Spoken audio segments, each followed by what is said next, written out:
やっほやっほ、イヤホン買ってるかい？ふぐみかんのイヤホンレビューの時間だよ。シンゴット、古くは、名作、シンゴット EN700 シリーズで人気を博し、最近では、EM2 などの、お手軽かつ堅実な美音系サウンドを展開する、中価格帯くらいの中華イヤホンブランドだな。そのシンゴットが、1万円、全金属、チューニングフィルター、と、面白げなものを発売してきたぞ。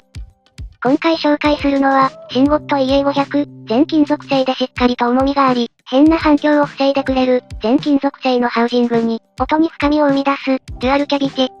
二重構造を採用し、中国系ダイナミックドライバの低音の深みを生み出す、デュアルマグネットサーキットを搭載。さらに、高質な音色を正確に再現できる、カーボン系素材の、ダイヤモンドライクカーボン振動板を採用した、1ダイナミックドライバーイヤホンだ。と、この解説を聞くと、かなり低音域が強めの、楽しいドンシャリイヤホンかなと思うかもしれないんだけど、パッケージ裏の周波数特性を見ると、その考えは吹っ飛ぶ。このイヤホンは、高音域側のキレや明瞭感を重視したイヤホンで、かつ、2種類の選択肢が存在する、チューニングフィルターは、シムゴットのクラシックターゲット、そして、ハーマンターゲットカーブをそれぞれ意識したものになっているぞ。じゃあこれって、よくあるハーマンターゲットカーブ準拠のイヤホンなのと思うかもしれないけど、明らかに超高音域の反応が良くて、ハーマンターゲットっぽさは正直あんまりない。また、低音域側は明らかに音量が控えられていて、EM2 ロルションなどの、シムゴット系の中でも高音域が特に際立つイヤホンに近い音色を叩き出す。低音が強烈な、パワフルなイヤホンではないんだけど、ロルションの時にも感じた、高音域側の特徴で欲しくなるタイプのイヤホンだ。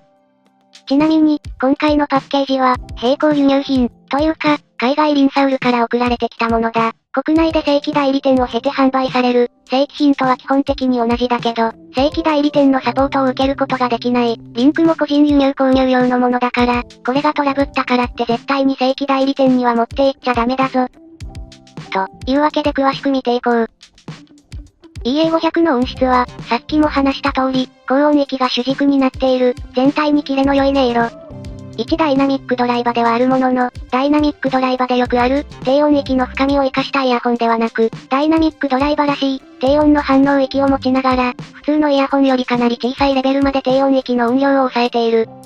チューニングフィルター2種は、どちらも高音域の質感を変化させることに集中していて、低音域量を調整するものではないことに注意しよう。EA500 は、キレの良い高音域が魅力なんだけど、2つのターゲットに合わせたフィルターが用意されている。小難しいことを抜きにして言うと、超高音域が綺麗なやつと、さらに強くなるやつだ。綺麗なやつが H ターゲットと呼ばれる、赤色のリングがついたノズル。もっと派手なやつがシムゴットターゲットとされる、黒色のリングがついたやつだな。このリングはゴム製で、紛失や効果に配慮しているのか、予備が何個か付属する、なくさないようにしよう。一般的には、赤色のノズルで十分。シムゴットもそれを意識してなのか、最初は赤色ノズルが本体に装着されている。黒色のノズルに変更すると、より高音域側が力強くなるので、刺激的になるんだけど、不快な帯域は強く出ないので、あくまでよりくっきりと表現されるようになる印象だ。黒のノズルは、より強い金属音のアタックを感じることができるけれど、そのおかげで金属音や一部の高音が少し近づく感じがする。より広がりのある空間を感じられるのは、赤ノズルの方だな。ここは完全に好みだと思う。より明確に高音域側の存在が浮き立つ、黒。それよりも全体の調和を感じる赤。って感じだな。ここら辺の細かな感じ方はその人の耳にもよると思うので、自分の好みのフィルターを選択する自由のあるイヤホン、と思っておくのが良いだろう。フィルターやその他の付属品は、付属のポーチにしまっておくことをお勧めするぞ。ただ、どちらのフィルターを選択しても、高音域が特徴的な、感触感の強い音色であることには違いない。音色を分解してみよう。EA500 は、明らかに前面に引き立てられた高音域、その高音域を違和感なく聞かせてくれる、通りの良い中音域、そして、あえて交代させているものの、超低音域側が尻切れトンボになっていない、二重磁気回路と二重構造で担保された、控えめの低音域で構成されてる。さらに、二重構造による空間表現、加えて、重量のある金属ハウジングを採用しているため、軽量なアルミ合金製のイヤホンと比較して、高音域がドライな印象一辺倒にならず、ボーカルなども、自然さを保っているのが特徴だ。僕より先にレビューしている人が多いんだけど、明らかに高音域によったバランスでありながら、多くの人が好印象な文章になっているのも納得できる。1万円クラスの1ダイナミックドライバーの中でも、独特な立ち位置を持っている機種で、特に、実際に手に取った人の印象が良いのにも納得だ。低音の量は少なくていいんだけど、BA の音色には違和感を持つ、という人にも、納得の音色だと思うな。また、EM ニロルションよりも、口コミの評価が良いのは、金属製ハウジングによる質感の向上や、付属ケーブルの品質上昇などの、外観的要素ももちろん、従来のこの価格帯で販売されていたシムゴット製品では採用されていなかった、金属外装の採用が大きいと思う。これによって、樹脂外装のものとは残響の印象が大きく変わった。僕が好きなイヤホンには、樹脂外装のものもかなり多いので、どちらが優れている、というわけではないんだけど、明らかに低音をあえて一歩引かせたシムゴットのチューニングとの相性では、しっかりと音が止まる印象がある。EA500 の金属ハウジングは明らかに相性が良い。この外装は、完全には同じではないものの、シムゴットの現フラグシップ、EA2000 から引っ張ってきた技術なので、EA500 は、そういったノウハウを流し込んだ結果、同社の入門機として、過去製品より一段ステップアップしたように感じるな。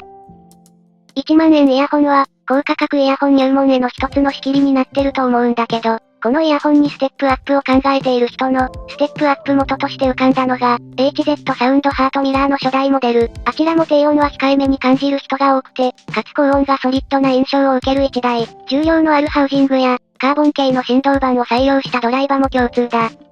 ハートミラー初代からのステップアップは、結構難しいんだけど、EA500 の黒ノズルは、まさにハートミラー初代のステップアップに最適なサウンドのように思う。ソリッドで定位感のはっきりした高音、かつ、ハートミラーで荒削りになっていた部分がしっかりと整えられているので、高音が鋭く、低音が少なめの1ダイナミックドライバー機のステップアップとして、EA500 は強烈に意識させられる選択肢になるはずだ。今のところ、ハートミラーの良さと共通のものを持つステップアップ先は、EA500 くらいしか思いつかないな。空間表現でも、一段階ステップアップできると思うので、ぜひ両方のフィルターでトライしてみてほしい。1万円くらいの入門級1ダイナミックドライバーと言いつつ、より上位のクラスのイヤホンとも渡り合えるような、独特の魅力がある1台だ。これがあるから1万円台はやめられないんだよな。さらに、EA500 のステップアップとして、EA2000 や EN1000 などの、シムゴット製品がしっかりと用意されている。そちらのレビュー予定はないけれど、どの価格のモデルも、きっと納得できる音質を示すはずだ。シムゴットは明らかに自社の音質的目標を持ってて、それに準じたイヤホンを発売してるからな。それから、EA500 が人気なのは、質感の高さもある。最後に、付属品や外装、装着感なんかについて話していこうか。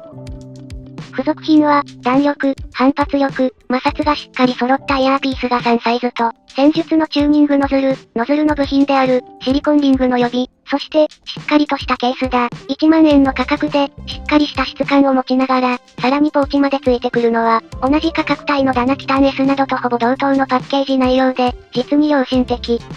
EA500 の付属ケーブルは、無酸素銀メッキ。一応、分岐部や端子部分にコストダウン感は若干あるものの、明らかに EM ニロルションなどに付属していたものより質感が良くなっている。標準ケーブルでも十分に EA500 の明瞭さは引き出せるぞ。パッケージデザインもワクワクさせてくれる感じで好ましいな。本体の質感は特に良い。ケーブルだけ変えてしまえば、さらに上のランクのイヤホンと錯覚するくらい。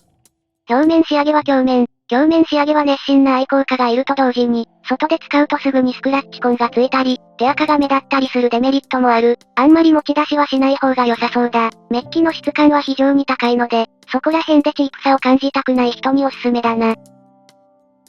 遮音性は平均的くらい、重量のあるハウジングが採用されているので、もうちょっと静かかな、と思ったんだけど、平均的な他のイヤホンと同じくらい、外の音は入ってくる印象だな。排気口は内側に配置されている。ある程度音は漏れるけど、音漏れの量は少なめだ。周囲に配慮することなく、音楽に没頭することができると思うぞ。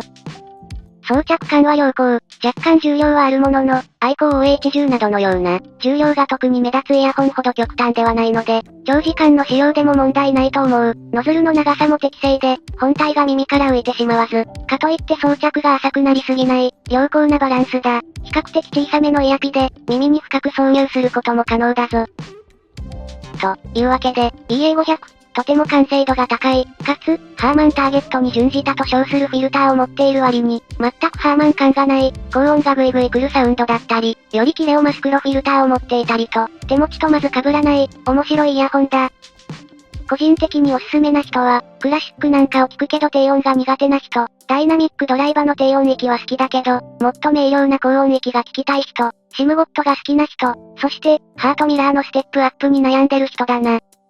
十分鳴らしやすい、音量を取りやすいイヤホンで、それでいて BA などを採用していないので、ノイズも乗りにくいので、初心者の人にもおすすめできる。ただ、スマホとかで適当に鳴らすと、上流のアラも手厳しく出力してくるタイプのイヤホンなので、よかったら DAC と合わせて使ってみてほしいな。